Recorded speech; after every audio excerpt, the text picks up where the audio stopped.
കഴിഞ്ഞ ഞായറാഴ്ച ഞങ്ങൾക്ക് ദൈവസഭയോട് ആരാധിക്കാനായിട്ട് അവസരം തന്നു. വളരെ സന്തോഷമായി ഞങ്ങൾ അത് ആരാധിച്ചു. ദേവദാസൻ വീണ്ടും സ്നേഹത്തോടെ വളരെ നിർബന്ധിച്ചുകൊണ്ടാണ് ഈ ആഴ്ച ഇവിടെ വന്നത്. ഞങ്ങളുടെ ജീവിതത്തിൽ ദൈവം ചെയ്ത ചില വിഷയങ്ങളും ചില സാക്ഷ്യങ്ങളും പങ്കുവെക്കാൻ ഇങ്ങനെ അവസരങ്ങൾ തന്നെ ദൈവത്തെ ശ്രദ്ധിക്കുന്നു. എൻ്റെ വൈഫ് ഹൗസ് ഇതിന് തൊട്ടടുത്ത് തന്നെ നിങ്ങളെ പലരെയും കണ്ടിട്ടുണ്ട്. പ്രത്യേകിച്ച് ഫ്രൈഡേ ഞാൻ ദൈവം ഇവിടെ ഒരു ദൈവസഭയുണ്ട്. അപ്പോൾ ദൈവസഭയുടെ കുറവുകൊണ്ട് ആരും നരകത്തിലേക്ക് പോകത്തില്ല. ഇഷ്ടംപോലെ ദൈവസഭ ഉണ്ടാകുന്നുണ്ട്. പണ്ടൊക്കെ പ്രത്യേകിച്ച് ഞങ്ങളുടെയൊക്കെ ഭാഗത്ത് ആ സൈഡിലൊക്കെ നമുക്ക് ദൈവസഭ ഇല്ലായിരുന്നു. ഏത് സ്ഥലത്ത് ചെന്നാലും അവിടെ എല്ലാം 2-3 സഭകൾ ദൈവം അവിടെ എഴുന്നേൽപ്പിച്ച് സാക്ഷികളായിട്ട് നിർത്തിയിട്ടുണ്ട്. ആർക്ക് വേണമെങ്കിലും ഏത് സമയത്തും നമുക്ക് അടുത്തേക്ക് കടന്നു ചെയ്യുന്ന രക്ഷയും നന്മയൊക്കെ പ്രാപിക്കാനായിട്ട് അവസരങ്ങളുണ്ട്. ഇത്രയും വലിയ കോംപ്ലക്സ് ബിസിനസ് കോംപ്ലക്സ് വരെ ദൈവം ആൾക്കാരെ കാണുന്നില്ല. കണ്ടവർ പലരും കാണാത്ത പോകുന്നു. എങ്കിലും ഇതിനകത്ത് പോലെ നമുക്ക് ദൈവം തന്ന ഭാഗ്യത്തെ എൻ്റെ വീട് പാലായിലാണ്. ഞങ്ങളൊരു പാലയിലെ ഒരു യാഥാസ്ഥിതിക കാത്തലിക് കുടുംബത്തിൽ പറയാൻ പറ്റില്ല. സാധാരണ കാത്തലിക് കുടുംബമാണ്. വിശ്വാസപരമായിട്ടോ ഭക്തിപരമായിട്ടോ യാതൊരു ഒരു ആവറേജ് രീതിയിൽ പോകുന്ന ഒരു കുടുംബത്തിലായിരുന്നു ഞങ്ങൾ. എനിക്ക് ദൈവവിശ്വാസമില്ലായിരുന്നു.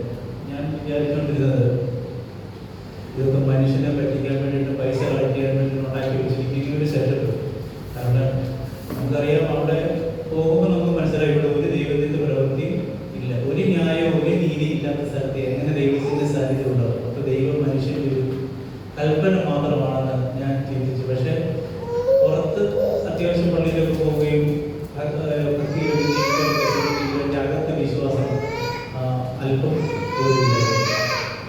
ഞങ്ങളുടെ ചെറുപ്പത്തിൽ തൊട്ട് ഞങ്ങളുടെ കുടുംബത്തിൽ ഒരു വിഷയമുണ്ട്. ഞാനൊന്നും ഷെയർ ചെയ്യാൻ ആഗ്രഹിക്കുന്നില്ല, സമയത്തിൻ്റെ അഭാവമുണ്ട്.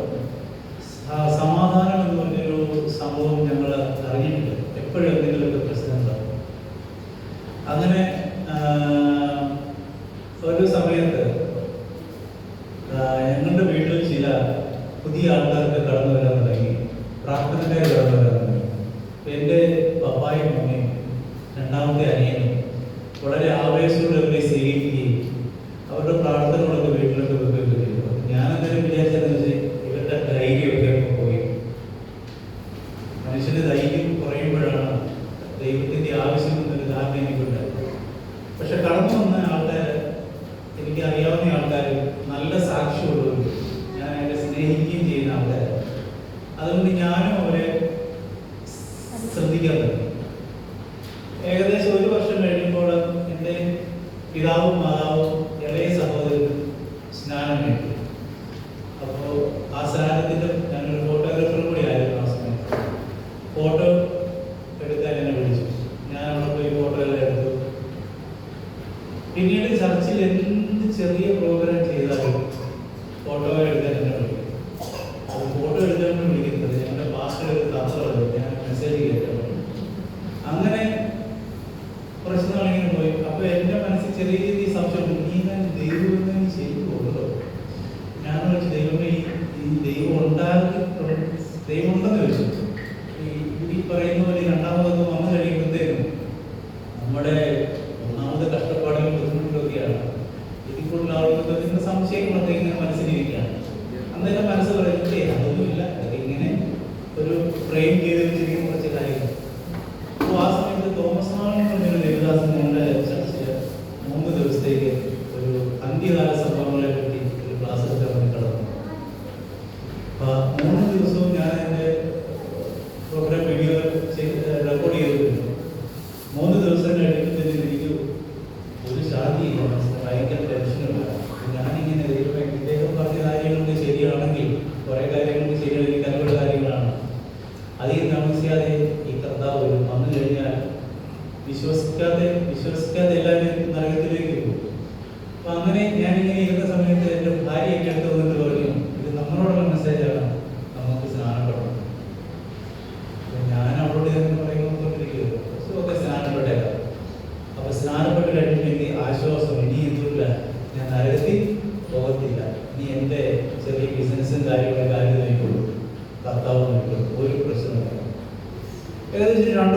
മാസം കഴിഞ്ഞപ്പോൾ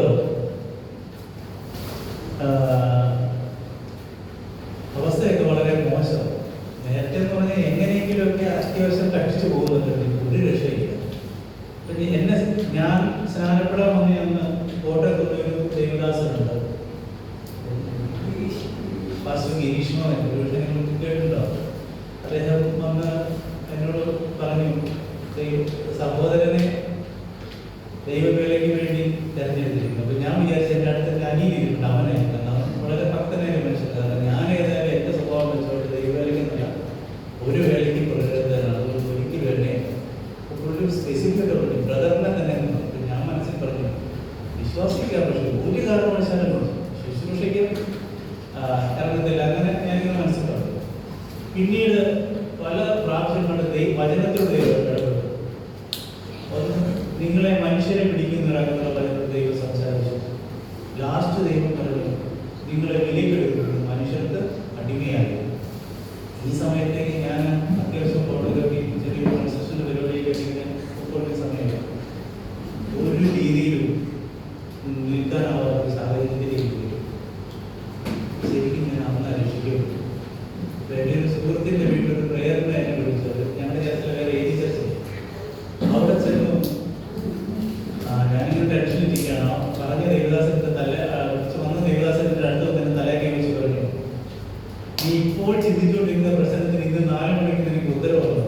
എനിക്ക് അത്യാവശ്യം കുറച്ച് പൈസ ഉണ്ടാകും, ഞാൻ നോക്കി ഒരു രക്ഷയില്ല. ഞാൻ ഫോൺ വരെ ഇരിക്കുക. ഞാൻ പൈസ ആരും തരാനില്ല. പക്ഷെ 4 മണിയായപ്പോഴത്തേക്ക് എൻ്റെ ദിവസം വിളിച്ചു പൈസ റെഡിയാണ് വരാം. അപ്പോൾ പെട്ടെന്ന് അതെനിക്ക് ഭയങ്കര ധൈര്യമായി. ഞാൻ പറഞ്ഞു, ഞാൻ ഇത്രയും നാൾ ദൈവത്തിൻ്റെ ശബ്ദത്തെ ഇങ്ങനെ കേട്ടിട്ട് അത് അനുസരിക്കാതെ പുറകോട്ട് മാറിക്കൊണ്ടിരുന്നു. ഞാൻ ഇപ്പോൾ തന്നെ ഞാൻ ഇറങ്ങാൻ തീരുമാനിച്ചു. എന്ത് സംഭവിച്ചാൽ പെട്ടെന്ന് ഞാൻ അവിടെ വിജയം സാധിക്കും. അത്ഭുതം എന്ന് പറയട്ടെ, ഓരോ വിഷയങ്ങൾ ചെറിയൊരു പ്രസ്ഥാനം നടത്തിക്കൊണ്ടിരിക്കുന്ന ഒരു മനുഷ്യൻ അത് തുടങ്ങാൻ വളരെ പക്ഷെ നിർത്താൻ അതിനേക്കാളും വലിയ ബുദ്ധിമുട്ടാണ്. അപ്പോൾ എനിക്ക് സെറ്റിൽ ചെയ്യേണ്ട കാര്യങ്ങളെല്ലാം പല രീതിയിൽ പലയിടത്തും സഹായങ്ങളുണ്ടായിട്ട് ഒരു 2-3 മാസം കഴിഞ്ഞപ്പോൾ ഞങ്ങൾ ആന്തലൊരു ബൈബിൾ കോളേജിലേക്ക് വചനം പഠിക്കാനായിട്ട് പോയി. 3.5 വർഷം അവിടെ പഠിച്ചു. അവിടെ വെച്ച് ദീപു അവിടെ സ്കൂളിൽ പഠിപ്പിച്ച് ടീച്ചറായി. പിന്നീട് ഞങ്ങളുടെ സഭയോടുള്ള ബന്ധത്തിൽ ഒറീസയിൽ കർത്താവിൻ്റെ കഴിയുന്നു. അപ്പോൾ ഞങ്ങളുടെ കുടുംബത്തിൽ നിന്നും ബന്ധുസായില്ല, ഉള്ള കുറച്ച് പേരെന്ന് പറഞ്ഞാൽ ഒരു ഇച്ചിരി ഡിസ്റ്റൻസ്. ഞാൻ വിചാരിച്ചത് വളരെ സ്വർഗീയ സ്വഭാവമുള്ള മനുഷ്യർ ഇവരുടെ ഇടയ്ക്ക് എത്തിച്ചേരാൻ പറ്റിയതിൻ്റെ ഭാഗ്യം എന്ന് കരുതി ബൈബിൾ കോളേജിൽ പോയി ഞാൻ 2 വർഷം കഴിഞ്ഞ് തിരിച്ചു പോയതാണ്. തിരിച്ചു പോയാണെന്ന് ആലോചിച്ചു. അപ്പോൾ 1-2 കൂട്ടുകാരൊക്കെ വിളിച്ചു നമ്മുടെ പരിപാടികളൊക്കെ വീട്ടിൽ നമുക്ക് തുടങ്ങാം. പക്ഷെ അവിടെ ദൈവം നിർത്തിയതിന് ശേഷം ദൈവവേലയിലേക്ക് വന്നപ്പോൾ ഒരു സമാധാനം, ഒരു ശാന്തി, നമ്മൾ ചെയ്യുന്ന സംതൃപ്തി നമുക്ക് കിട്ടുന്നുണ്ട് എന്ത് ചെയ്തത്. അങ്ങനെ 2-3 വർഷത്തോളം കട്ടക്ക് നിന്നും അതിനുശേഷം റോഡിലോട്ട് പോയി അവിടെയും ചില വിഷയങ്ങൾ ഞങ്ങൾ നേരിട്ടു. അവിടെ വെച്ച് ഞാൻ ആലോചിച്ച് ദൈവമേ കേരളത്തിന് മതപരമായിട്ട് ഞാൻ ഇതുകൊണ്ട് നമുക്ക് നാട്ടിൽ പോകും, എന്തെങ്കിലും ജോലിയോ ബിസിനസ്സോ എല്ലാം ചെയ്തിട്ട് 2-3 ദൈവദാസന്മാരെ സപ്പോർട്ട് ചെയ്തിട്ട് നമുക്ക് അങ്ങനെ പോകാം. ആ സമയത്ത് കർത്താവ് ഒരു ദർശനം കാണിച്ചു. അപ്പോൾ ഒരു ശില്പി ഒരു ഉളി വെച്ചിട്ട് ഒരു കല്ലിനെ ഇങ്ങനെ കൊത്തിക്കൊണ്ടിരിക്കുന്നു. അപ്പോൾ കല്ലിനെ കൊത്തിക്കൊണ്ടിരിക്കുന്നു. കുറച്ച് നേരം എഴുതുന്ന ശില്പം നല്ല മനോഹരമായ ശില്പം. അതിനെടുത്ത് പീഠത്തെ വെക്കുന്ന ആൾക്കാർക്ക് അതിനെ അപ്രീഷിയേറ്റ് ചെയ്യുന്നു. അപ്പോൾ കർത്താവിനോട് പറഞ്ഞു, ഈ ഉളിക്കും ശില്പത്തിനും തമ്മിൽ എന്തെങ്കിലും ശത്രുതയുണ്ടോ? കാരണം കല്ലായിരിക്കുന്ന അവസ്ഥയിൽ ആയിരക്കണക്കിന് ലക്ഷക്കണക്കിന് പ്രാവശ്യമോ ചിസൽ വെച്ചിട്ട് അതിനെ അടിച്ചടിച്ചിട്ടാണ്. അപ്പോൾ നമ്മൾ ആലോചിച്ചേക്ക് എന്ത് വേദന ഉണ്ടെങ്കിൽ കല്ലിന് വേദനിക്കുമായിരുന്നു, എന്തുമാത്രം വേദന കല അനുഭവിച്ചു ഇല്ല. കർത്താവ് പറഞ്ഞു ആ ഉള്ളി ചുറ്റി ഇടയിലായിരുന്നു. അപ്പോൾ പലപ്പോഴും നമ്മുടെ കുടുംബത്തിൽ, നമ്മുടെ സഭയിൽ നമ്മളെ സോൾട്ട് ചെയ്യാൻ വേണ്ടിയിട്ട് ചില ഉള്ളികളെ ദൈവം വെച്ചു. പക്ഷെ ആ ഉള്ളി നമ്മൾ ഒരു ശബ്ദതയില്ല. അത് മാത്രമല്ല, ആ ശില്പത്തിന്റെ പള്ളി കഴിയുമ്പോൾ ഉള്ളി ചുറ്റിക്കാനും കാണാൻ പറ്റും. അതിനുണ്ട് അത് അതിന്റെ ഡ്യൂട്ടി കഴിഞ്ഞിട്ട് അത് അടുത്ത സ്ഥലത്തേക്ക് അത് പോകും. നമ്മൾ കർത്താവിന്റെ ഇഷ്ടപ്രകാരം മോൾഡായിട്ട് ആയിരിക്കുന്ന അവസ്ഥയിൽ നാം വളരെയേറെ ആൾക്കാരുടെ ജീവിതത്തിൽ സന്തോഷവും സമാധാനവും നൽകുന്ന ഉത്തമമായ സ്ഥാനത്തേക്ക് കർത്താവ് നമ്മളെയാണ്. കുടുംബത്തിൽ നിന്ന് സഭയിൽ നമ്മുടെ ചില കുത്തുന്ന അനുഭവങ്ങൾ വരുമ്പോൾ നമ്മൾ സ്തോത്രം ചെയ്യണം. ആ സ്തോത്രം ചെയ്യേണ്ടത് നമ്മുടെ പ്രവർത്തിക്കുന്ന പുസ്തകത്തിൽ നമുക്ക് കാണാം. അവിടെ സുവിശേഷം പ്രസംഗിക്കുമ്പോൾ അടി കിട്ടിയിട്ടുണ്ട്. അപ്പൊ അടി കിട്ടി കഴിയുമ്പോഴത്തേനും ഇന്ത്യൻ ചെയ്യുന്ന അന്നേരെ ഹെൽപ്ലൈൻ വിളിക്കും, ക്രിസ്ത്യൻ അഡ്വക്കേറ്റ്സിന് മറ്റു പ്രശ്നങ്ങളൊന്നും ഉണ്ടാകാതെ അവരെയൊക്കെ പ്രൊട്ടക്ട് ചെയ്യാൻ. പക്ഷെ അന്ന് അവരെന്ത് ചെയ്തു? ക്രിസ്തുവിന്റെ നാമത്തിൽ കഷ്ടം സഹിക്കുവാൻ ഇടവന്നതുകൊണ്ട് അവരെ ആരംഭിക്കുക. അപ്പോൾ കുത്തുന്ന അനുഭവങ്ങൾ നമ്മുടെ ജീവിതത്തിൽ കടന്നു വരുമ്പോൾ നമ്മൾ ആലോചിക്കേണ്ടത് കർത്താവിന്റെ പണി എന്റെ ജീവിതത്തിൽ നടന്നുകൊണ്ടിരിക്കുകയാണ്. അതിന്റെ റിസൾട്ട് നാം ആഗ്രഹിക്കുന്ന രീതിയിലായിരിക്കില്ല. എന്റെ വിശ്വാസം വന്നതിന് ശേഷം എന്ന് പറഞ്ഞു കഴിഞ്ഞാൽ ഞാൻ വിചാരിച്ചുകൊണ്ടിരുന്നത് എന്റെ ബിസിനസ് ഡെവലപ്പ് ആകും, എന്റെ സാമ്പത്തിക സ്ഥിതി വളരെ നല്ലതാകും, എന്നെ എല്ലാവരും മാനിക്കും, മിടുക്കണമെന്നൊക്കെ പറയും. ഇങ്ങനെ ഈ ലോകത്തിൽ എനിക്ക് കിട്ടുന്ന പ്രശസ്തികളും നന്മകളും ഒക്കെ ആയിരിക്കും ഞാൻ തെറ്റിദ്ധരിച്ചു. എന്നാൽ നമുക്കറിയാം, പലപ്പോഴും ഞങ്ങൾ ഗ്രൂപ്പിലേക്ക് സംസാരിക്കുമ്പോൾ ആദ്യം പോകുന്നയാൾ ഒരു 10 പേര് സംസാരിക്കുക. ആദ്യം ഒരാൾ പോകുന്നു, അയാൾ പോയി കഴിയുമ്പോൾ അയാളായിരിക്കും ആ ഗ്രൂപ്പിൽ സംസാരിച്ചു. അത് കഴിഞ്ഞ് രണ്ടാമത്തെ ആൾ പോകും, അയാളാണ്. കുറെ എനിക്ക് എഴുന്നേറ്റ് പോകാൻ പേടിയാണ്. കാരണം എന്താണെന്ന് വെച്ച് കഴിഞ്ഞാൽ ഞാൻ പോയി കഴിഞ്ഞാൽ എന്നെ പറ്റി അത്ര വലിയ ലോകം തരുന്ന സ്നേഹവും ബഹുമാനമൊക്കെ നമ്മൾ കേൾക്കുമ്പോൾ നമ്മളെ സന്തോഷിപ്പിക്കാനും ആനന്ദിപ്പിക്കാനൊക്കെ പറയും. പക്ഷേ കർത്താവ് തരുന്ന സ്നേഹവും അംഗീകാരവും അത് അതിന്റെ സുഖം വേറെ നമ്മൾ അനുഭവിക്കുന്ന എനിക്കറിയാം. അനുഭവിച്ചു കഴിഞ്ഞാൽ ഈ കുത്തിന്റെ പ്രശ്നങ്ങൾ, ഈ തകർച്ചയുടെ ഒന്നും നമുക്ക് ഒരിക്കലും ഒരു ബാധയായിട്ട് വരില്ല. നമുക്ക് എത്ര വലിയ ഒരു സാഹചര്യത്തെ നമുക്ക് ഫേസ് ചെയ്യാനും അവിടെയൊക്കെ നമുക്ക് കർത്താവിന്റെ കരം പിടിച്ച് മുന്നോട്ട് പോകാനും നമുക്ക് സാധിക്കും. അങ്ങനെ പ്രശ്നങ്ങളുണ്ട്. ഈ ദർശനം കണ്ടതിന് ശേഷം നമുക്ക് പുതിയ ലോകങ്ങളെ വേണ്ടി അതാണ് റായികട. എനിക്ക് ലോകത്തിൽ ഏറ്റവും പോകാൻ ഇഷ്ടമില്ലാത്തൊരു സ്ഥലമായിരുന്നു റായികട. പക്ഷെ ദൈവം അവിടെ തന്നെ കൊണ്ടുപോയി അവിടെ ദൈവത്തിന്റെ അനുഗ്രഹമായ ദൈവവേല ചെയ്യാൻ പറ്റി. എനിക്ക് അവിടെ ആൾക്കാരെ സഹായപ്പെടുത്താൻ പറ്റി, കർത്താവിനെ കൊണ്ടുവരാൻ പറ്റി, ആടി നിന്നവരുടെ ഉറപ്പിക്കാൻ പറ്റി, കൽട്ടുകളിൽ പോയി ആൾക്കാരെ തിരിച്ചു കൊണ്ടുവരാൻ പറ്റി, കല്യാണങ്ങൾ നടത്താൻ പറ്റി, സ്നാനങ്ങൾ നടത്താൻ പറ്റി, മത്സരങ്ങൾ നടത്താൻ പറ്റി, ചർച്ചകളൊക്കെ ചെയ്യാൻ പറ്റി. ഒരു മനുഷ്യനെ മിനിസ്ട്രി ആയാലും ദൈവദാസൻ എന്തൊക്കെ ചെയ്യാൻ ആഗ്രഹിക്കുന്നു അതെല്ലാം ഈ ഒരു 10 വർഷത്തിനുള്ളിൽ ഇവിടെ ചെയ്യുവാനായിട്ട് സാധിച്ചു. അപ്പോൾ കർത്താവ് എന്ന് ഞാൻ ഒരിക്കലും ഇങ്ങനൊരു അവസ്ഥ ഉണ്ടാകുമെന്നോ എന്നെ കൊണ്ട് ഇതൊക്കെ പറ്റുമെന്നോ എനിക്ക് യാതൊരു വിശ്വാസമില്ല. ഇപ്പോഴും പല കാര്യങ്ങൾ ഒരു വിഷയം ഞാൻ ചെയ്യാനായിട്ട് ആഗ്രഹിക്കുന്നു. ഞങ്ങൾ ചെല്ലുന്ന സഭയുടെ ഡോക്യുമെന്റ്സ് വലിയ പ്രശ്നമാണ്. ആ സഭയെ പ്രോപ്പർട്ടി വയ്ക്കാൻ മറ്റുള്ളവരിലേക്ക് പോകാൻ റെഡിയായിട്ടിരിക്കുന്ന സമയത്ത് അപ്പോൾ അത്യാവശ്യം കൺസ്ട്രക്ഷൻ പ്ലോട്ടിംഗ് ഒക്കെ നടത്തിയാൽ എനിക്ക് കുറച്ച് കാര്യങ്ങൾ ഇതിനെപ്പറ്റി അറിയാമായിരുന്നു. അപ്പോൾ ഞാൻ നോക്കിയപ്പോഴത്തേക്കും ലോൺ ഇരിക്കുന്ന പ്രോപ്പർട്ടി ആണ് കൊടുത്തത്. എങ്ങനെ രജിസ്ട്രേഷൻ ഒന്നും എനിക്ക് അറിയില്ല. ലോൺ അവിടെയുണ്ട്, ക്ലിക്ക് ചെയ്യുന്നുണ്ട്. പഴയ ഓണർക്ക് ഈ പൈസ അടുത്ത ഒരു താല്പര്യമില്ല. അത് ജപ്തി നടത്തി കഴിയുമ്പോഴത്തേക്കും ബാലൻസ് ഉണ്ടായിരിക്കും.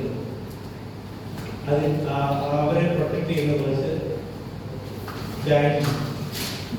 അതിനടുത്ത് സുഖത്തിന്റെ ഭാഷ ഉയർത്തുന്ന ഞാനും രീതിയിൽ നമ്മളോട് സംസാരിച്ച് ആ പ്രോബ്ലം സോൾവ് ആയിട്ട് 2 പ്രോബ്ലം ഞങ്ങളുടെ മിഷന്റെ ഡയറക്ടർ വലിയ ക്ലിയറായി. അപ്പോൾ അതിനിടയ്ക്ക് പല ദിവസം കേട്ടു എന്നെ കൊണ്ട് പുള്ളിയെ കൊണ്ടുവന്നതിലെ മോശം. കാരണം ഇത് ശരിയാക്കാൻ ഈ പുള്ളിയോട് ശരിയായി എന്നെ കൊണ്ട് ഒരിക്കലും ഞങ്ങളെ കൊണ്ട് ഒരിക്കലും അത് ശരിയാക്കാൻ പറ്റില്ലായിരുന്നു. പക്ഷെ കർത്താവ് അവിടെ ഞങ്ങൾക്ക് വേണ്ടി അനേകം മക്കള് എഫ്സിആറുടെ വിഷയങ്ങളൊക്കെ എല്ലാവർക്കും കേട്ട് കാണും. വിദേശത്തൊക്കെ സമ്പത്തൊക്കെ ഒത്തിരി വരുന്നുണ്ടെന്നാണ് എല്ലാവരും പറയുന്നത്. പക്ഷെ അയക്കുന്ന ആൾക്കാരൊക്കെ പ്രഗ്നന്റ് ആയിരിക്കുന്ന നേഴ്സസ് അവർ റെസ്റ്റ് എടുക്കുന്ന സമയത്ത് പോയി അതുപോലെ ഒരു ബർത്ത്ഡേ ഫംഗ്ഷനൊക്കെ കട്ട് ചെയ്തിട്ട് ഒക്കെ പിള്ളേരിക്കുന്ന പൈസ അങ്ങനത്തെ പല രീതിയിലുള്ള പൈസയാണ് ഈ മിഷൻ്റെ വീട്ടിൽ വരുന്നത്. ഇതൊന്നും വെറുതെ ആയിരിക്കും കർത്താവ് അനുവദിക്കത്തില്ല. അപ്പോൾ കർത്താവിന് തോന്നി എന്നാൽ ഇതിനോട് കൊടുക്കുന്നത് കൃത്യമായ ആ സമയത്ത് എങ്ങനെയാണെന്ന് നിർദ്ദേശിക്കുന്നു. അത് ദൈവം നമ്മുടെ ജീവിതത്തിൽ ഉടനീളം ചെയ്യുമെന്നൊരു വിശ്വാസം. ഏതായാലും അവിടെ ഡോക്യുമെന്റ്സ് എല്ലാം ക്ലിയർ ആയിട്ട് ഞങ്ങൾ ദൈവവേലയിൽ നന്നായിട്ട് പോകുന്നു. നന്നായിട്ടെന്ന് ഞാൻ പറയുന്നെങ്കിൽ ഇനി ഏറെ ഉണ്ടാകുന്നുണ്ട്. ഞങ്ങളുടെ കൂടെ 55ഓളം പാസ്റ്റേഴ്സ് ഉണ്ട്. അതോടൊപ്പം 10-ലധികം ട്യൂഷൻ സെന്റേഴ്സ് ഞങ്ങൾക്കുണ്ട്. അവിടെ എല്ലാ കർത്താവിനെ അറിയാത്ത കുഞ്ഞുങ്ങളെല്ലാം മൺഡേ ടു ഫ്രൈഡേ അവരുടെ അക്കാദമിക് വിഷയങ്ങൾ പഠിക്കും. Saturday Sunday school. ആ ചെറിയ പ്രായത്തിൽ തന്നെ അവർ കർത്താവിനെ അറിഞ്ഞ് വചനങ്ങൾ അറിഞ്ഞ് അവർ വളർന്നുകൊണ്ടിരിക്കുന്നു. അങ്ങനെ കുഴപ്പമില്ലാത്ത രീതിയിൽ ദൈവം ഞങ്ങളെ അവിടെ നടത്തുന്നു. ഞാൻ നിങ്ങളുടെ മിഷനെ പറ്റി പറയാറുണ്ട്. ഞങ്ങളുടെ മിഷൻ്റെ പേര് എൽഎസ്എം മിഷൻസ് എന്നാണ്. എൻ്റെ ഫൗണ്ടർക്ക് 92 വയസ്സുണ്ട്. കഴിഞ്ഞ വർഷം വരെ കൂടി വന്നു. ഏകദേശം 12 സ്റ്റേറ്റ്സിൽ ഇന്ത്യയിൽ വന്നിട്ടുണ്ട്. അമേരിക്കയിലാണ്, മലയാളിയാണ്. കാരണം ജീവിതത്തിൽ ഉണ്ടാക്കിയ മുഴുവൻ പൈസ ഈ കർത്താവിൻ്റെ വേലയ്ക്ക് വേണ്ടി ഒത്തിരി പേര് പുള്ളി പറ്റിച്ചുകൊണ്ട് കൊടുത്തു.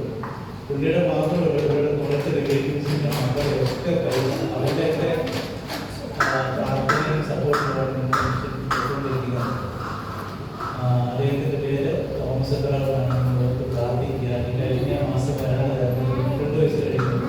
വീണ്ടും ഇൻസ്റ്റിറ്റ്യൂട്ട് വരുന്ന മീറ്റിങ്ങെല്ലാം സെറ്റ് ചെയ്തു. പക്ഷേ അമ്മാമ്മയ്ക്കും അത്രയും തന്നെ വയസ്സുണ്ട്. അസുഖമില്ലാത്തതുകൊണ്ട് വളരെ ഗ്യാസായിരിക്കും. ഒന്നും കൂടെ വരണം എന്ന് അവർ ആഗ്രഹിക്കുന്നു. കർത്താവ് അത്ഭുതം ചെയ്യുമെന്ന് ഞങ്ങൾ വിശ്വസിക്കുന്നു. ദൈവത്തോട് നാം വിജയത്തിന് വേണ്ടി പ്രാർത്ഥന ചോദിക്കണം.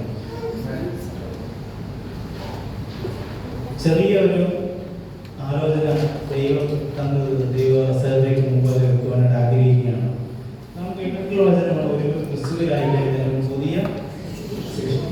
പുതിയ സൃഷ്ടിക്ക് ചെയ്യാനുള്ള ഒരു ഉത്തരവാദിത്വമാണ് ഈ പുറകിലേക്ക് വെച്ചിരിക്കുന്നത്. മുമ്പേ അവന്റെ രാജ്യവും നീതിയും അന്വേഷിക്കുക. കർത്താവിന്റെ രാജ്യവും നീതിയും അന്വേഷിക്കുക എന്ന് പറഞ്ഞാൽ നമ്മുടെ നീതി, നമ്മുടെ ബലം, നമ്മുടെ അധികാരം ഇതിനെല്ലാം സാക്രിഫൈസ് ചെയ്യുക എന്നുള്ളൊരു അർത്ഥം പറയുന്നുണ്ട്. അപ്പോൾ പലപ്പോഴും നമ്മുടെ ജീവിതത്തിൽ സംഭവിക്കുന്നത് നമ്മൾ കർത്താവിന്റെ രാജ്യം അന്വേഷിക്കും, ഉറപ്പായിട്ട് അന്വേഷിക്കും. അതിന്റെ കൂട്ടത്തിൽ എന്ത് ചെയ്യും? നമ്മുടെ രാജ്യവും നമ്മുടെ നീതിയുടെ നമ്മൾ അന്വേഷിക്കാനായിട്ട്. അപ്പോൾ കർത്താവ് എങ്ങനെയാണ് ഈ കർത്താവിന്റെ രാജ്യവും നീതിയും അന്വേഷിക്കുന്നത് വചനത്തിലൂടെ ധാരാളം നമ്മളെ പഠിപ്പിച്ചിട്ടുണ്ട്. നമുക്കൊരു വേദഭാഗം വായിക്കാം. ജെറമിയയുടെ പുസ്തകം 29-ാമത്തെ അധ്യായം അതിന്റെ 13-ാമത്തെ വാക്യം നമുക്ക് വായിക്കാം.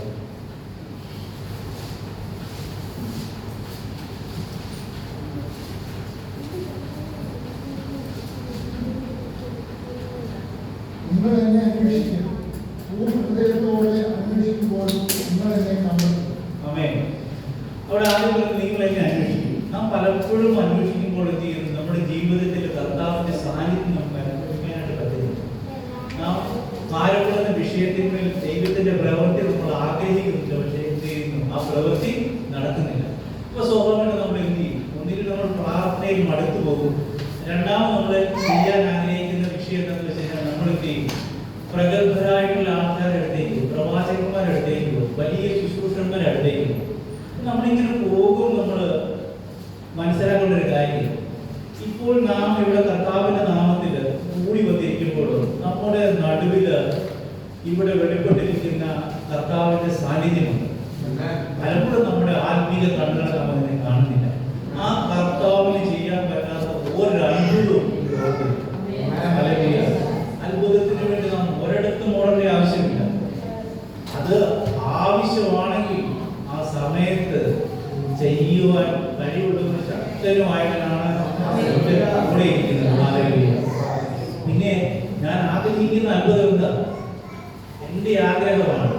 എൻ്റെ ആഗ്രഹം നമ്മൾ കൊച്ചു കുട്ടികൾ എവിടെയെങ്കിലുമൊക്കെ പറഞ്ഞു കഴിഞ്ഞാൽ അമ്മയപ്പന്മാർ പലതും അതിന് മനാ ചെയ്യും, അത് മേടിച്ചു കൊടുക്കുന്നില്ല. അത് എന്തുകൊണ്ടാണ് അവർ മേടിച്ചു കൊടുക്കാത്തത്?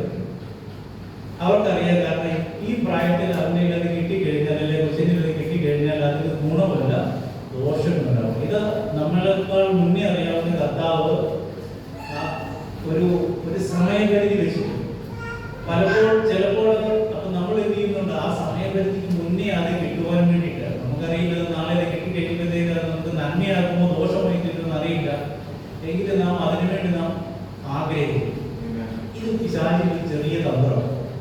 ഞാൻ പറയാം, ആദിയിൽ ആദാമിനെ ഹവ്വയെയും കർത്താവ് സൃഷ്ടിച്ചത് തൻ്റെ ഛായയിലാണ്. അപ്പൊ അവരാരെ പോലെ ഇരിക്കുന്നു? ദൈവത്തെ പോലെ. ഈ പിശാച പുരട്ടി എന്ന് പറഞ്ഞാൽ എന്താണ്? ഈ പഴം തിന്നു കഴിഞ്ഞാൽ നിങ്ങൾ ഇപ്പൊ അവരാരെ പോലെ ഇരിക്കുന്നത്? അതാണ് പിശാചിന്റെ ചതി. ദൈവത്തെ പോലെ ഇരിക്കുന്ന എന്റെ അടുത്ത് വന്ന് പിശാച് പറയണം, നീ ഇന്ന് ദൈവത്തെ പോലെ ആകും. നമ്മൾ ദൈവത്തെ പോലെ ആയിരിക്കും. നമുക്ക് ദൈവത്തെ പോലെ ആരും ആക്കേണ്ട കാര്യമില്ല. കാരണം നമ്മുടെ അപ്പന്റെ DNA നമ്മുടെ ഫ്രണ്ടിനകത്ത് ഇനി നമ്മുടെ വേറൊരാളുടെ ആവശ്യമില്ല. ഒരാൾ തലകൈകൊണ്ട് ആവശ്യമൊന്നും പുണ്യസ്ഥലത്തും കൊണ്ട് ആവശ്യമില്ല. നാം അവന്റെ വചനം അനുസരിച്ച് അവൻ നമ്മളെ കാണിച്ചു തന്ന മാർഗത്തിലൂടെ മുന്നോട്ട് പോയി കഴിഞ്ഞാൽ അവൻ അത് അതിന്റെ പൂർണ്ണതയിലേക്ക് നമുക്ക് എത്തിച്ചു. അപ്പൊ നാം അന്വേഷണം നമ്മുടെ പൂർണ്ണതയില്ലാത്ത അന്വേഷണം പലപ്പോഴും എന്തെന്ന് വെച്ച് കഴിഞ്ഞാൽ, നാം പുതിയ സൃഷ്ടി ആയപ്പോ പഴയ കുറച്ച് കാര്യങ്ങൾ നാം നമ്മുടെ ഹൃദയത്തിൽ വെച്ചിട്ടുണ്ട്. അത് അറിഞ്ഞു വെച്ചിട്ടുണ്ട്, അറിയാതെ വെച്ചിട്ടുണ്ട്. അപ്പോൾ എപ്പോൾ നാം അതിനെ മുഴുവനായിട്ട് നമ്മൾ നീക്കി കളയുന്ന പൂർണ്ണതയോടെ കർത്താവിനെ അനുഭവിക്കുമ്പോൾ നാം അവനെ കണ്ടെത്തും. അതുപോലെ നമുക്ക് ചില വിഷയങ്ങളിലൊക്കെ ചില ക്വസ്റ്റ്യൻ മാർക്സ് നമ്മുടെ ജീവിതത്തിൽ ഉണ്ടാകുകയും അതിന്റെ കാരണം എന്തെന്ന് വെച്ച് കഴിഞ്ഞാൽ, എൻ്റെ ഉള്ളിൽ രഹസ്യമായിരിക്കുന്ന വിഷയം എനിക്കും കർത്താവിനും ഇടയിൽ ഒരു മതിലാണ്. അത് പൊളിക്കാതെ എനിക്ക് അവന്റെ അടുത്തേക്ക് പോകാനോ പൂർണ്ണമായി എനിക്ക് അവരുടെ ആകാൻ സാധ്യമല്ലാത്തത് കൊണ്ട് അത് എന്നെ ബോധ്യപ്പെടുത്തുവാൻ കർത്താവ് ചില വിഷയങ്ങളെ നമ്മുടെ ജീവിതത്തിൽ അനുവദിക്കും.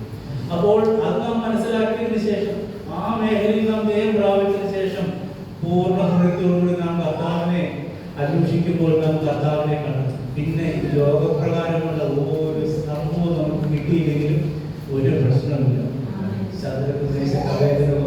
ആ തീച്ചൂടയുടെ വാതിക്കൽ വെച്ച് പറഞ്ഞൊരു വിഷയമുണ്ട്.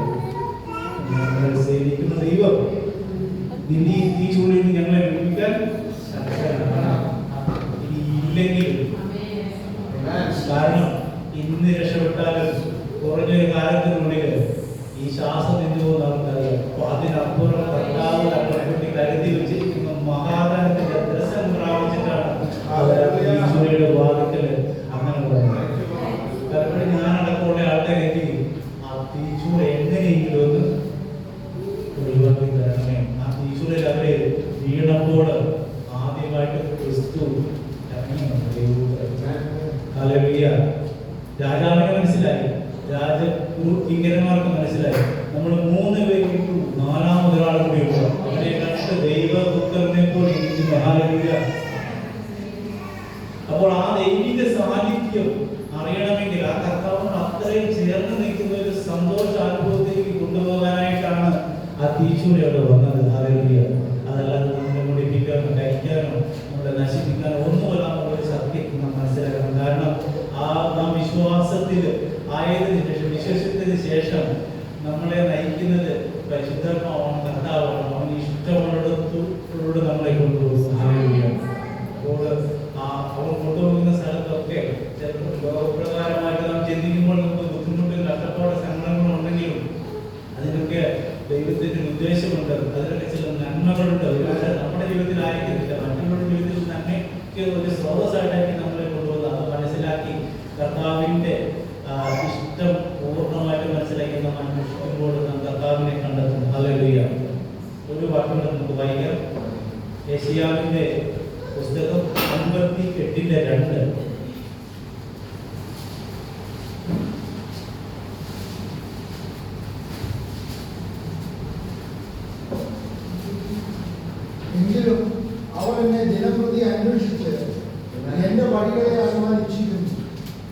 പ്രവർത്തിക്കുകയും തങ്ങളുടെ ദൈവത്തിന്റെ ന്യായം ഉപേക്ഷിക്കാതെ ഇരിക്കുകയും ചെയ്ത ജാതിയെ പോലെ അവർ നീതിയുള്ള വെപ്പുകളെ അന്വേഷിച്ചുകൊണ്ട് ദൈവത്തോട് അടുപ്പാൻ വാഞ്ചിക്കുന്നു. അവിടെ കർത്താവിനെ അന്വേഷിക്കുന്ന ഒരു കൂട്ടം, അതിനെ നമുക്ക് അവിടെ കാണാനായിട്ട് സാധിക്കും. അവർ കർത്താവിനെ അന്വേഷിക്കുന്നു, കർത്താവിന്റെ മാർഗം തേടുന്നതിൽ സന്തോഷിക്കുന്നു, കർത്താവിനോട് തന്റെ നീതി വിധികൾ ആരായുന്നു. ഇപ്പൊ ദൈവത്തോട് അടുക്കാനുള്ള ദൈവത്തിന്റെ ഇഷ്ടം അവരുടെ ജീവിതത്തിൽ ഏറ്റെടുക്കാനുള്ള അവരുടെ ആ ഉത്സാഹവും അവരുടെ ആഗ്രഹവും എത്ര വലുതെന്ന് നാം മനസ്സിലാക്കണം. ഇത് പഴയ നിയമ കാലഘട്ടത്തിലാണ് ഈ പുസ്തകങ്ങൾ എഴുതുന്നത്. ക്രിസ്തുവിനെ പറ്റി വളരെ ചെറിയ ചില എന്താ പറയുക ലിംസ് മാത്രം ഉള്ള ഒരു സമയത്താണ് ഇത് എഴുതുന്നത്. ഇത് എഴുതിയ സമയത്ത് ഇത് വായിച്ചവർക്കൊക്കെ ഈ വാക്യത്തിന്റെ അർത്ഥവും ഒക്കെ എങ്ങനെ മനസ്സിലാകും നമുക്ക് മനസ്സിലാകില്ലെങ്കിലും ഇതൊന്നും കാണാതെ ഒക്കെ വിശ്വസിച്ച് കർത്താവിന്റെ മാർഗം ആരാധന അതിന്റെ പുറകെ നടന്ന് ആ മാർഗത്തിനോട് ചേർന്ന് നടന്ന വലിയ കൂട്ടം അവിടെ ഉണ്ടെന്ന് ഇവിടെ ദൈവജനങ്ങളെ പഠിപ്പിക്കണം. അപ്പോൾ ആ നീതി പ്രവൃത്തികളിൽ സ്ഥിരം നന്നായി അല്ലെങ്കിൽ നീതി പ്രവൃത്തി നമുക്ക് രണ്ട് രീതിയിലുണ്ട്. ലോകം പറയുന്ന രീതികളുണ്ട്. നമുക്കറിയാം ഒത്തിരി ഇല്ലാത്ത രീതിയിൽ ഹോസ്പിറ്റലിലെ കാര്യങ്ങളാണ് ഒത്തിരി ഹെൽപ്പുകളൊക്കെ ചെയ്യുന്നത്. വീടില്ലാത്തവർക്ക് വീട്, നമ്മുടെ കോട്ടയത്തിൽ ഓടിച്ചാൽ വീട്ടില്ലാത്തവർക്ക് കൂടി വീട് വെച്ച് കൊടുക്കും. ലോകത്തിന്റെ മുൻപിൽ നന്മ പ്രവൃത്തിയുണ്ട്. നാം ഒരു രോഗികളെ ശുശ്രൂഷിക്കുക, അവനുണ്ടാക്കുന്നത് അവന് കൊടുക്കുക, ഇങ്ങനെ അങ്ങനെയുള്ള ആവശ്യങ്ങളിൽ പെട്ടവരെ സഹായിക്കുക, ഇതൊക്കെ നീതി പ്രവൃത്തിയായിട്ട് നാം കണ്ടുകൊണ്ട് ഇതൊന്നും നീതി പ്രവൃത്തിയല്ല. ഇത് നാം നീതീകരിക്കപ്പെട്ടതിന് ശേഷം ഇതൊക്കെ ചെയ്യുക നമ്മുടെ ഡ്യൂട്ടി, ഉത്തരവാദിത്വം. അപ്പൊ ഞാൻ രക്ഷിക്കപ്പെട്ടു, ഞാൻ വിശുദ്ധീകരിക്കപ്പെട്ടു, എന്നെ ദൈവം നീതീകരിച്ച് നീതിമാനാക്കിയെങ്കിൽ ഞാൻ ചെയ്യുന്ന സാധാരണ പ്രവർത്തനങ്ങളുണ്ട്. ഇതുകൊണ്ട് ഞാൻ ഒരിക്കലും എന്താവില്ല, നീതിമാനാണ്. ഇങ്ങനെ കുറച്ച് കാര്യങ്ങൾ ചെയ്തുകൊണ്ട് ഞാൻ വിശുദ്ധനാവില്ല, ഇങ്ങനെ കുറച്ച് കാര്യങ്ങൾ ചെയ്തതുകൊണ്ട് ഞാൻ ഒരിക്കലും കർത്താവിന്റെ മകനാവില്ല. പക്ഷെ ഞാൻ കർത്താവിന്റെ മകനായതിനു ശേഷം ഇങ്ങനെയുള്ള കാര്യങ്ങൾ അതിനൊരു പ്രതിഫലവും അതിനൊരു എഫക്റ്റീവ് സമ്മാനവും അതാണ് ദൈവത്തിന്. അപ്പൊ നീതി പ്രവൃത്തി സ്ഥിരമാകണമെങ്കിൽ എന്ത് ചെയ്യണം? കർത്താവിനെ അന്വേഷിക്കണം. സ്ഥിരമാകുന്ന വിഷയത്തിന്റെ അർത്ഥം നമുക്ക് സഹായിക്കാൻ പരിധിയുണ്ട്. ഒരു മനുഷ്യനെ സഹായിക്കേണ്ടത് പരിധിയുണ്ട്. നമ്മുടെ കയ്യിലുള്ള സോഴ്സ് തീർന്നു കഴിഞ്ഞാൽ നമ്മൾ എന്ത് ചെയ്യും? അതിനൊരു ഒരു ഫുൾ സ്റ്റോപ്പ് ഉണ്ടോ? പക്ഷെ ഇവിടെ നാം കേൾക്കുന്നത് സ്ഥിരതയാണ് നീതി പ്രവൃത്തിയിൽ. സ്ഥിരത എന്ന് പറയുമ്പോൾ നമുക്ക് ഒരിക്കലും ഒരു ഫുൾ സ്റ്റോപ്പ് ഇടാൻ പറ്റത്തില്ല, അത് നിർത്താൻ പറ്റത്തില്ല, അത് കണ്ടിന്യൂസ് ആയിട്ട് ചെയ്തുകൊണ്ടിരിക്കും. അപ്പൊ അങ്ങനെ അതുകൊണ്ട് അതൊരിക്കലും ഈ ലോകപ്രകാരം നാം കാണുന്ന നീതി പ്രവർത്തനായിരിക്കും. എത്ര സമ്പന്നനായെന്ന് പറഞ്ഞാലും അയാൾക്ക് ഒരു പരിധിയുണ്ട്. അപ്പൊ കർത്താവിന്റെ മാർഗം തേടുന്ന ഒരു മനുഷ്യൻ, കർത്താവിന്റെ ഇഷ്ടം ആരായുന്ന അതിൽ സന്തോഷിക്കുന്ന ഒരു മനുഷ്യൻ, അവൻ നീതി പ്രവൃത്തികളിൽ സ്ഥിരമാകും. കാരണം അവനെ കൊണ്ട് പ്രവർത്തിപ്പിക്കുന്നത് കർത്താവാണ്, അവൻ റിസോഴ്സ് കൊടുക്കുന്നത് കർത്താവാണ്, അവനെ ആക്കി വെക്കുന്ന നമ്മുടെ അടുത്ത ആൾക്കാരെ അയക്കുന്നത് കർത്താവാണ്. അവിടെ അവന് സക്സസ് ആയിട്ട് നിൽക്കാൻ പറ്റും. അവനത് സ്ഥിരത അതിനുണ്ടാകാൻ സാധിക്കും. കുറച്ച് കഴിയുമ്പോൾ മടുത്തു എന്നൊരു വാക്ക് ഒരിക്കലും അവന്റെ ഹൃദയത്തിൽ നിന്ന് ഉണ്ടാവുകയില്ല. ഹല്ലേലൂയ. അപ്പൊ നമ്മുടെ ജീവിതത്തിൽ പ്രവർത്തികളാൽ നീതീകരിക്കപ്പെടുവാനായിട്ട് നാം വിശ്വാസത്തിൽ വന്നു കഴിയുന്നത് ഒത്തിരി ഉത്സാഹിക്കും. കാരണം എന്താ വെച്ചാൽ വിശുദ്ധനെ എന്ത് ചെയ്യണം? നീതി പ്രവൃത്തി ചെയ്യണം. അതുകൊണ്ട് ഞാൻ വിശുദ്ധനുമാവില്ല, എന്റെ പ്രവൃത്തി നീതി പ്രവൃത്തിയല്ല, അത് എന്റെ സെൽഫിൽ നിന്നുണ്ടാകുന്ന, എന്റെ സ്വയത്തിൽ നിന്നുണ്ടാകുന്ന ഒരു നീതീകരണമാണ്. ആ നീതീകരണം കൊണ്ട് നമുക്ക് ഈ ലോകത്തിൽ കുറച്ച് പേര് കിട്ടുമെങ്കിലും കർത്താവിന്റെ രണ്ടാമത്തെ വരെയില്ല അവന്റെ മുമ്പിൽ നിൽക്കാൻ അത് പ്രാഗൽഭ്യപ്പെടും. അതുകൊണ്ട് എന്റെ ഹൃദയത്തിൽ എനിക്കൊന്നും ചെയ്യാൻ പറ്റിയില്ലെങ്കിൽ ഞാൻ രാവിലെ എഴുന്നേറ്റ് അവന്റെ ഇഷ്ടം ഞാൻ അന്വേഷിക്കണം. ആ ഒരു സെർച്ച്, ആ ഒരു അന്വേഷണം നമ്മുടെ ജീവിതത്തിൽ ഉണ്ടായിരുന്നു. അപ്പോൾ ദൈവങ്ങളെ നമ്മൾ നീതിയുടെ ഭാഗം സ്ഥിരമാണ്. നമുക്ക് ഒരു വാക്യങ്ങൾ വായിക്കാം. വിലാപങ്ങൾ അതിന്റെ 3:40.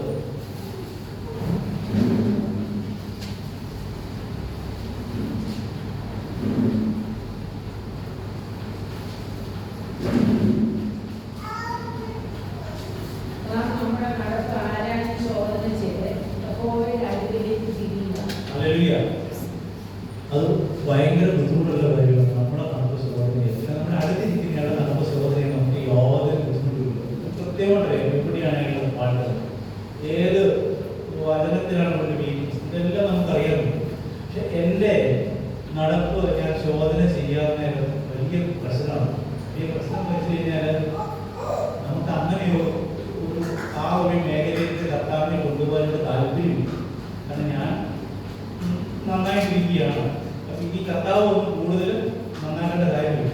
ഞങ്ങൾ സാമുദായിക സഭയിലേക്കുള്ള കർത്താവ് എന്ന് പറഞ്ഞു കഴിഞ്ഞാൽ ആ കർത്താവ് ഏതെങ്കിലും പള്ളിക്കകത്ത് ഇരിക്കുന്ന കർത്താവ്, അതല്ലെങ്കിൽ ഏതെങ്കിലും മലയാളമുണ്ടല്ലോ നദിയിലോ ഒക്കെ ഇരിക്കുന്ന കർത്താവ്. നമുക്ക് ആവശ്യമുണ്ട് നമ്മുടെ എന്തെങ്കിലും നമ്മൾ അങ്ങോട്ട് പോകുന്നു, നമ്മുടെ ആവശ്യം നമ്മൾ സാധിക്കുന്നു, കർത്താവിനെ അവിടെ തന്നെ ഇരുത്തിയിട്ട് നമ്മൾ തിരിച്ചു വെച്ചു.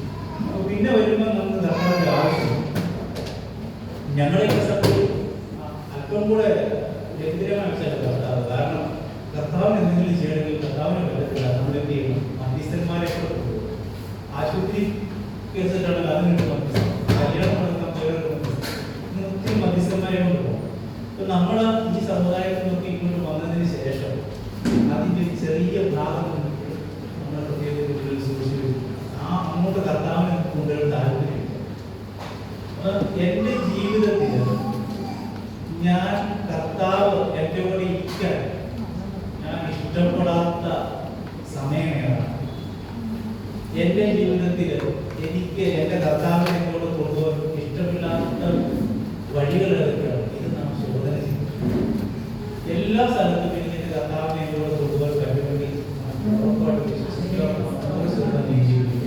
അപ്പൊ ഇത് നാം നമ്മുടെ ഹൃദയത്തിൽ ശോധന ചെയ്യും. ചില വിഷയങ്ങളൊക്കെ നമുക്ക് കാണുവാൻ സാധിക്കും. ഭയപ്പെടേണ്ട കാര്യമുണ്ട്. Hallelujah, hallelujah.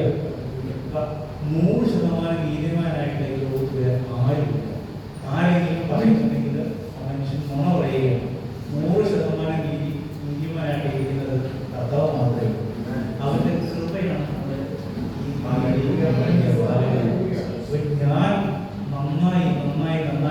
നന്നാക്കുന്നതല്ല, ദൈവം എന്നെ നന്നാക്കി. അത് മനസ്സിലാക്കിക്കൊണ്ട് എൻ്റെ വിഷയങ്ങളിൽ ഞാൻ തന്നെ എന്നെ നന്നാക്കാൻ വന്നതായി ആ സ്ഥലത്തേക്ക് കർത്താവിനെ കൊണ്ടുപോകും. എത്ര പെട്ടെന്ന് കർത്താവിനെ നന്നാക്കും, എത്ര ഇതായിട്ട് ആ വിഷയങ്ങളൊക്കെ ദൈവം നമ്മളെ സിമ്പിളായിട്ട് ദൈവം നമ്മളെ ഒക്കെ മോചിപ്പിച്ച് നീതിമാനാക്കി ഈ ലോകത്തിന് മുമ്പ് ദൈവം നമ്മളെ നോക്കും. ഹല്ലേലൂയ. നാം പരിശോധിക്കേണ്ട വിഷയങ്ങൾ, അന്വേഷിക്കേണ്ട വിഷയങ്ങൾ നമ്മുടെ പോലെ തന്നെയാണ്. ഹല്ലേലൂയ. ഒരു വാക്യങ്ങൾ നമുക്ക് വായിക്കാം.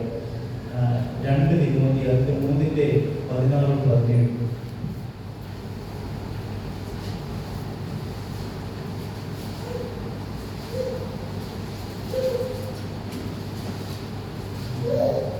എല്ലാ ദൈവങ്ങൾക്കും ദൈവവിശ്വാസിയമാകിയ ദൈവത്തിന്റെ മനുഷ്യൻ സകല സദ്ഗുണങ്ങൾക്ക് വക പ്രാപിച്ച് വിദഗ്ധനാകേണ്ടതിന് ഉപദേശത്തിൽ, ശാസനത്തിൽ, ഗുണീകരണത്തിൽ, നീതിയിലെ അഭ്യാസത്തിന് പ്രയോജനമുള്ളതാണ്. ഹല്ലേലൂയ. ഈ സ്കൂളിൽ വലിയ വിദ്യാഭ്യാസം സാഹിത്യമുണ്ട്. നമ്മൾ ഇതിന്റെ വളർച്ച കിട്ടിയിരിക്കുന്നു. ബൈബിള് വായിക്കാനുണ്ടെങ്കിൽ അർത്ഥമുള്ളൂ. ഹല്ലേലൂയ. നമ്മുടെ എന്ത് പ്രശ്നമാണെങ്കിലും ആ വിഷയങ്ങളിൽ എന്ത് ചെയ്യണം? നാം ദൈവത്തിന്റെ വചനത്തിലാണ് അതിനുള്ള സൊല്യൂഷനും വിഷയങ്ങളൊക്കെ നമ്മൾ അന്വേഷിക്കുന്നത്. അപ്പോൾ അത് നമ്മുടെ ഡെയിലി റൊട്ടീനായിട്ട് എല്ലാ വിഷയത്തിലും ചെറിയ കാര്യത്തിൽ വലിയ കാര്യം വരെ നാം ദൈവത്തിന്റെ വചനത്തിൽ അതിന്റെ വ്യവസ്ഥയാണ്.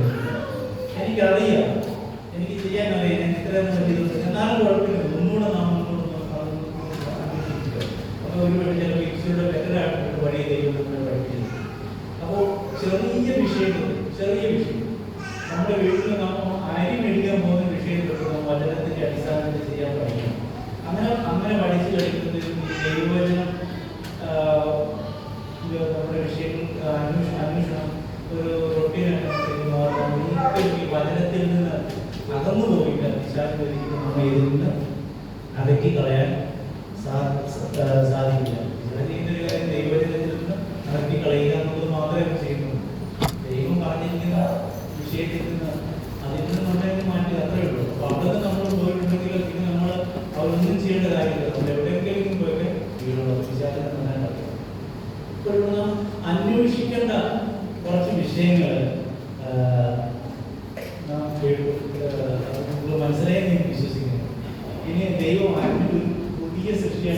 അന്വേഷിക്കാൻ പാടില്ലാത്ത കുറച്ച് വിഷയങ്ങളുണ്ട്. അത് നമുക്ക് നോക്കാം. ലൂക്കോസിന്റെ സുവിശേഷം 24:5.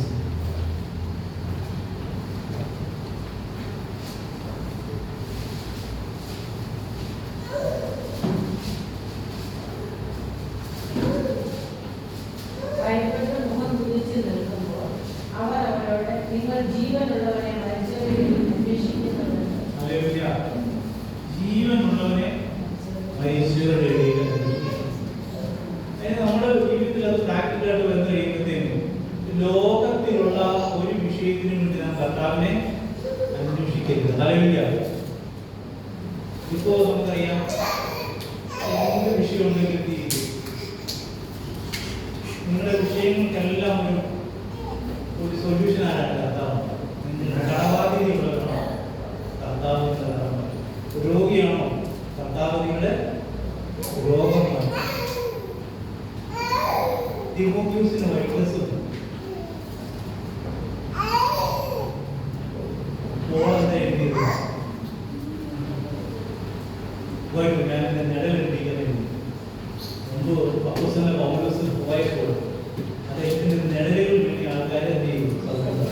തന്റെ തൂവാല തൊട്ടൊരു സൗഖ്യം കാണിച്ചു.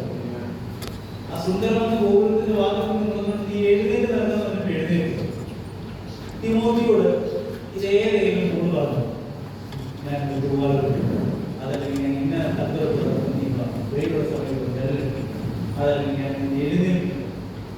അവിടെ പറഞ്ഞൊരു വിഷയം കൂടുതൽ ഉപസിക്കേണ്ട ആവശ്യം നിർബന്ധമാണ്. സകല നീങ്ങുന്നത് വൈറ്റില്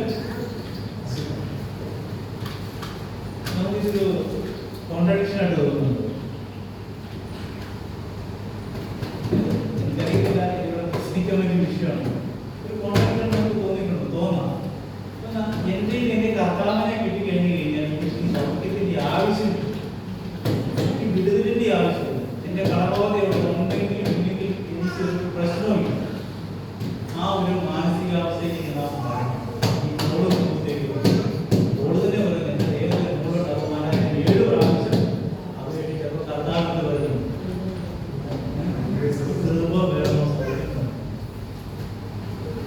സൗഖ്യം നമുക്കിപ്പോ കിട്ടിയാലും അടുത്ത വൈറസ് വരുന്നതിന് അനന്തകാലം അത് സ്വർഗത്തിൽ എത്തിക്കുമ്പോൾ എല്ലാം കേൾക്കുന്ന പ്രവചനം രോഗശാന്തി രോഗശാന്തി ആവശ്യമുള്ള ദൈവം ഇവിടെ വചനത്തിന്റെ വ്യവസ്ഥ നിങ്ങളിലാരെങ്കിലും രോഗികളായിട്ടുണ്ടെങ്കിൽ നിങ്ങളുടെ സഭയിലെ മുഖമായി വിളിച്ച് എണ്ണ പൂശി പ്രാർത്ഥിക്കുക. എണ്ണയൊക്കെ പ്രാർത്ഥിച്ചുകൊണ്ട് അങ്ങനെയൊന്നും ദൈവത്തിൽ പറയുന്നില്ല. സഭയിലെ മുഖമായി വിളിച്ച് എണ്ണ പൂശി പ്രാർത്ഥിക്കുക. എണ്ണയില്ലെങ്കിൽ ഒരു പ്രശ്നമില്ല, മുഖമായി കൈവച്ച് പ്രാർത്ഥിച്ചാൽ മതി. അവിടെ ദൈവത്തിന്റെ ഒരു പ്രവൃത്തി വെളിപ്പെടാൻ നമ്മുടെ സൗഖ്യമുണ്ടായി. ഇല്ലെങ്കിൽ എന്ത് ചെയ്യുക? എനിക്ക് സൗഖ്യം കിട്ടിയാലും ഞാൻ കർത്താവിന്റെ, കിട്ടിയില്ലെങ്കിലും ഞാൻ കർത്താവിന്റെ. സത്യത്തിലും ദേശീയ സഭയോട് പറയുന്നത് തന്നെ പറഞ്ഞാൽ മതി. അപ്പം നമ്മളോട് ആരും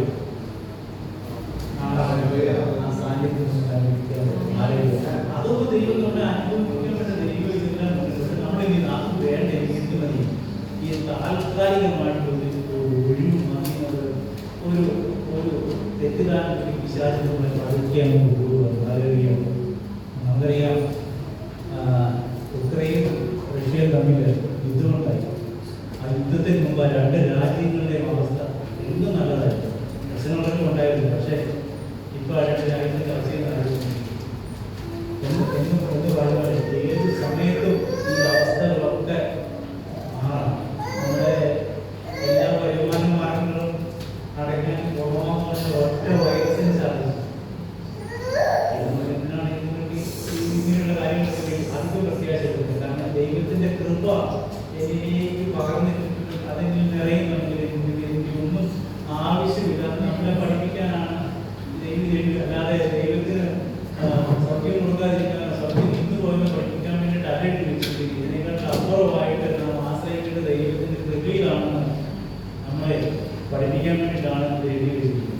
അപ്പോൾ ജീവിച്ചിരിക്കുന്നവൻ ഒരിക്കലും എന്ത് ചെയ്യില്ല, മനുഷ്യരുടെ ഇടയിൽ ഈ ലോകത്തിന്റെ ഒരു വിഷയത്തിന് വേണ്ടി കർത്താവിനെ അന്വേഷിക്കരുത്. കാരണം കർത്താവ് എവിടെയാണ്?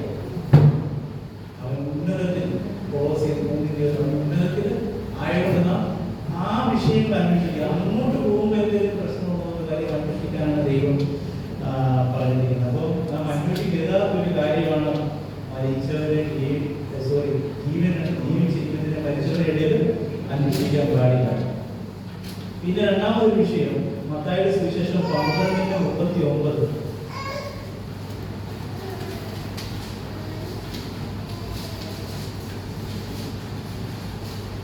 ദോഷവും വ്യഭിചാരവുമുള്ള തലമുറ അടയാളം ലഭിക്കുന്നു. യോനാ പ്രവാചകന്റെ അടയാളമല്ലാതെ അതിന് അടയാളം ലഭിക്കുകയില്ല. അടയാളം അന്വേഷിക്കരുത്. കർത്താവേ ഇന്ന പോലൊക്കെ സംഭവിക്കുവാണെങ്കിൽ ഞാൻ ഇങ്ങനെയൊക്കെ ആയിക്കോളാം ഒരു വ്യവസ്ഥ ദൈവത്തിന് നമ്മൾ ഒരിക്കലും ഒരടയാളത്തിന്റെ ആവശ്യമില്ല. കാരണം ഇത്രയേറെ കർത്താവിന്റെ സാമീപ്യം പരിശുദ്ധാത്മാവിന്റെ സഹവാസമൊക്കെ നമ്മൾ അനുഭവിച്ചിരിക്കുന്ന ഇനി ഒരടയാളത്തിന്റെ ആവശ്യമില്ല. അടയാളം ഇല്ലെങ്കിലും കുഴപ്പമില്ല. ഈ കർത്താവിന്റെ കൃപയിൽ നിറഞ്ഞിരിക്കുന്നത്. അതുകൊണ്ട് അടയാളം പലരെങ്ങനെ പറയുന്നു വ്യവസ്ഥ വെച്ച് പിടിച്ചു അതിനൊന്നും ആവശ്യമില്ല. കാരണം നമ്മൾ കർത്താവിനെ കുട്ടിയുള്ള ആരും നമ്മുടെ ഇടയിലുണ്ടെന്ന് എനിക്ക് തോന്നുന്നില്ല.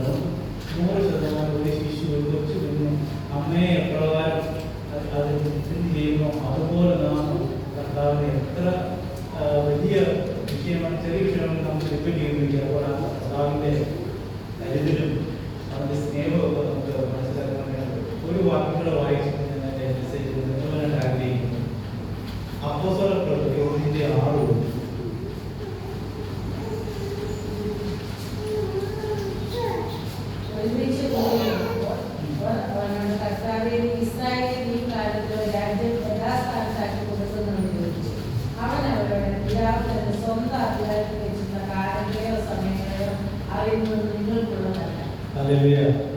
ഇത് നാം ഏറ്റവും കൂടുതൽ കേൾക്കുന്ന മെസ്സേജ് ഇതാണ്. നമ്മൾ മുമ്പ് കേട്ടിട്ടുണ്ട് ചിക്കോ ചുമല പ്രശ്നം ജെറുസലേമിലെ അമ്പലം. ഒരു മനുഷ്യനും പ്രവചിക്കാൻ പറ്റുന്ന ആരൊക്കെ കർത്താവിന്റെ രണ്ടാമത് പ്രവചിച്ചു അതെല്ലാം ഒന്നാം തരം കളത്തായിട്ട് കാന്താതാമസന്റെ എഴുതിയ വിശ്വാസത്തിൽ നിന്ന് പുറത്തുപോയി. യഹോവ സാക്ഷികൾ, സെവൻത് അഡ്വന്റിസ്റ്റ്, അങ്ങനെ ഒത്തിരി സഭകൾ കർത്താവിന്റെ രണ്ടാമത്തെ വരവ് പ്രതീക്ഷിച്ചിരുന്നിട്ട് നടക്കാത്തതുകൊണ്ട്. അപ്പോ ഈ ഒരു വിഷയം ഇന്ന് ലോകം മുഴുവൻ പറയുന്നുണ്ട്. അത് അതിന്റെ ലക്ഷണം ഇതില്ല. ആയിക്കോട്ടെ, കർത്താവ് ഇഷ്ടമുള്ളതൊക്കെ കർത്താവ് ഇപ്പൊ വേണമെങ്കിലും നമുക്ക് ഒരു പ്രശ്നമില്ല. പക്ഷേ ഇതെല്ലാം കൂടെ കണക്ക് കൂട്ടിയിട്ട് ഇത് കർത്താവിന്റെ വരവിനോടുകൂടിയ മാറ്റങ്ങൾ നമ്മൾ അന്വേഷിക്കേണ്ട കാര്യമില്ല. ഒരു ചെറിയൊരു വിഷയം ഞാൻ പറയാൻ ആഗ്രഹിക്കുന്നു. കോവിഡിന്റെ വാക്സിൻ എടുത്ത സമയം ആരെങ്കിലും ഒരു മെസ്സേജ് പറയുന്നത് ക്രിസ്തുവിന്റെ മുദ്രയാണ്. വിശ്വാസത്തിലുള്ള ഭയങ്കര ഭയം പോയി എടുക്കാൻ. ഞാൻ ആദ്യം തന്നെ പോയി. അങ്ങനെ ഒരു സ്പോക്കാണ്ടായി ഗെയിം വെച്ച് നിങ്ങളുടെ നിത്യതയെ കളിക്കുന്ന ഒരാളാണ്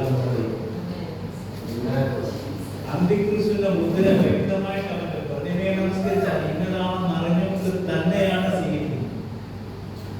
വേറൊരു മുദ്രയുണ്ട്. ആ മുദ്രയുടെ കാര്യം പ്രസംഗിക്കുന്നില്ല. അതാണ് നമ്മൾ പ്രസംഗിക്കുന്നത്. പരിശുദ്ധമാണ്. ഒരുപാട് പുസ്തകത്തില് ക്രിസ്തു ശിരസ് ഛേദിക്കപ്പെട്ട ആത്മാക്കളുടെ ഒരു കൂട്ടം ബലിപീഠത്തിന്റെ താഴെ കാണുകയാണ്.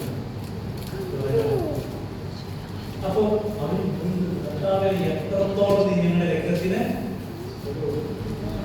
പ്രതികാരം ചെയ്യും. കുറച്ച് പേര് ഇതുപോലെ വരാൻ നമ്പരുത്. അപ്പൊ നമ്മൾ അറിയിക്കുന്നുണ്ട് നമ്മൾ ഈ പീഡനവും അടിയത് കർത്താവ് എവിടെയാണ്?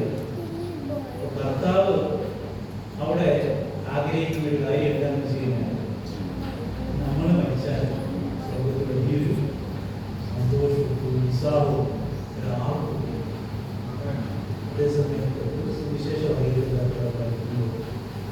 അതിഭയങ്കര നഷ്ടമാണ്. അതുകൊണ്ടാണ് കർത്താവ് നമ്മളൊക്കെ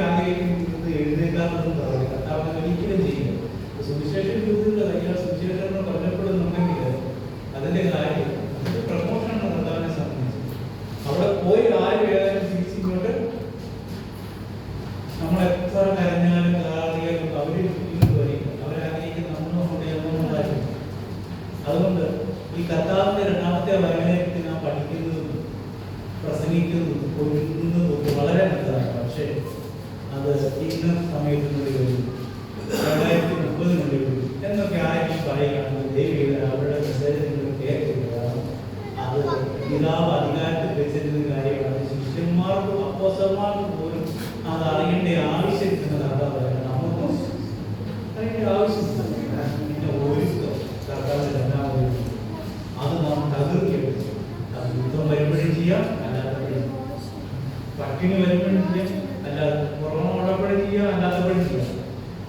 ആരെങ്കിലും ഒരുങ്ങാൻ വേണ്ടിയിട്ട് യുദ്ധം വരട്ടെ, അല്ലെ ഭൂകമ്പം വരട്ടെ ഇല്ല, ഇരിക്കാൻ പാടില്ല. അപ്പോൾ പിന്നെ ഈ പ്രസംഗങ്ങൾ ഇങ്ങനെ സൈഡിൽ പോകും. അത് കേട്ട് നമ്മൾ ടെൻഷൻ അടിക്കരുത്, ഭാരപ്പെടരുത്. അഥവാ നമ്മൾ ഒരു ടെൻഷനും ഭാരമൊക്കെ വരുന്നുണ്ടെങ്കിൽ ദൈവത്തിൽ നിന്ന് മനസ്സിലാക്കും. അത് ഒരു ആശ്വാസം തന്നെ ഹൃദയത്തിൽ കയറുന്നുണ്ട്. അപ്പൊ എന്റെ കർത്താവ് വരുന്നുണ്ട്, എന്റെ കാലത്ത് വയ്ക്കാന്നുള്ളത് ഇന്നത്തിന്റെ ദുരിതങ്ങൾ നമ്മൾ സന്തോഷത്തിൽ ആ പാട്ട് പാടും. അങ്ങനെ പാടാൻ പറ്റിയ മെസ്സേജ് നമ്മൾ കേട്ട ഒരു പ്രശ്നമില്ല. അത് നമ്മുടെ ആത്മീയ വർധനയ്ക്ക് കാരണമാകും. അപ്പോൾ ഏതായാലും ദൈവം ഒരിക്കലും നമ്മൾ ഒരു തന്ത്രത്തിലൂടെ നമ്മളെ പ്രിപ്പയർ ചെയ്യില്ല.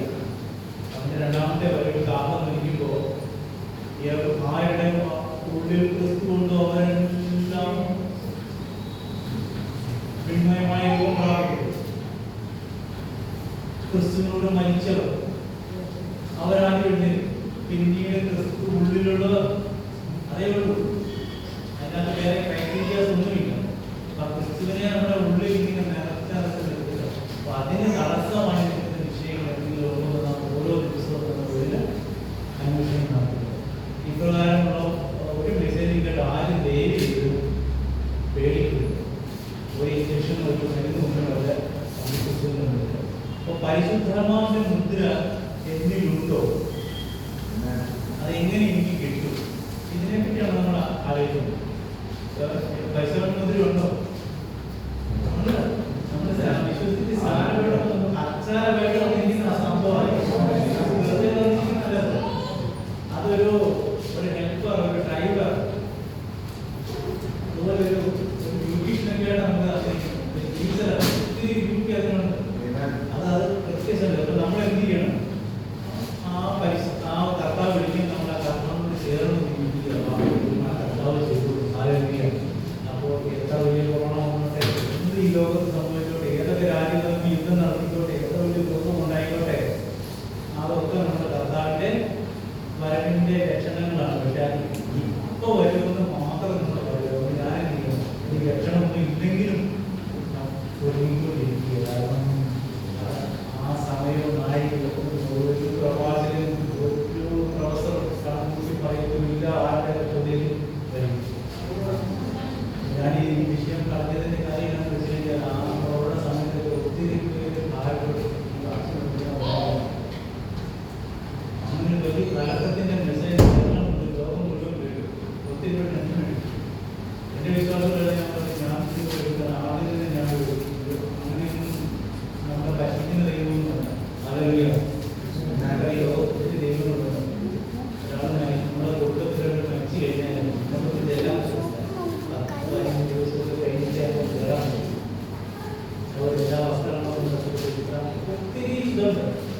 ഇങ്ങനെയുള്ളതൊന്നുമല്ല ദൈവം. ഇവന്റെ അതിനെല്ലാം ഇടിച്ച് കളഞ്ഞ സ്വർഗത്തിലെ മൈന്യം കളഞ്ഞ് ചെറുക്കിൽ പോയി എടുത്ത് കഴുകി അവന്റെ രക്തത്താൽ വിശുദ്ധീകരിച്ച് അവന്റെ മണവാട്ടിയുടെ വസ്ത്രം ധരിച്ച് ഒരു യോഗ്യതയായ സ്ഥലത്ത് നിർത്തിയിരിക്കുന്ന കർത്താവിനെ കുറച്ച്. അതുകൊണ്ട് ഈ മെസ്സേജും ഈ കർത്താവിന്റെ വിഷയങ്ങളൊക്കെ കേൾക്കുമ്പോൾ നമുക്ക് സന്തോഷം നമ്മുടെ ഹൃദയത്തിൽ വേണം, സമാധാനം നമ്മുടെ ഹൃദയത്തിൽ, ആത്മവിശ്വാസം വേണം. എന്റെ തമ്പുരാൻ ഞാൻ താഴ്ന്നവനാണ്, എന്നെ ഉയർത്തുന്ന എന്റെ തമ്പുരാൻ എന്റെ കൂടെ ഉണ്ടെന്നുള്ള ഉറച്ച വിശ്വാസം നമുക്ക് ശരണം. അങ്ങനെയാണ് നമുക്ക് കർത്താവിന്റെ വിളിക്കേണ്ടത്. അതിന് നമ്മുടെ ഹൃദയത്തിൽ നമുക്ക് കൊള്ളാത്ത വിഷയങ്ങൾ എന്തെങ്കിലും ഉണ്ടെങ്കിൽ അതിനെ കളയുക, അവന് ചേരാത്ത എന്തെങ്കിലും ഉണ്ടെങ്കിൽ എടുത്ത് കളയുക. അവന് പോകാൻ പറ്റത്തില്ല, പുരുഷ പോകാൻ പാടുള്ളതല്ല. അപ്രകാരം കർത്താവിന്റെ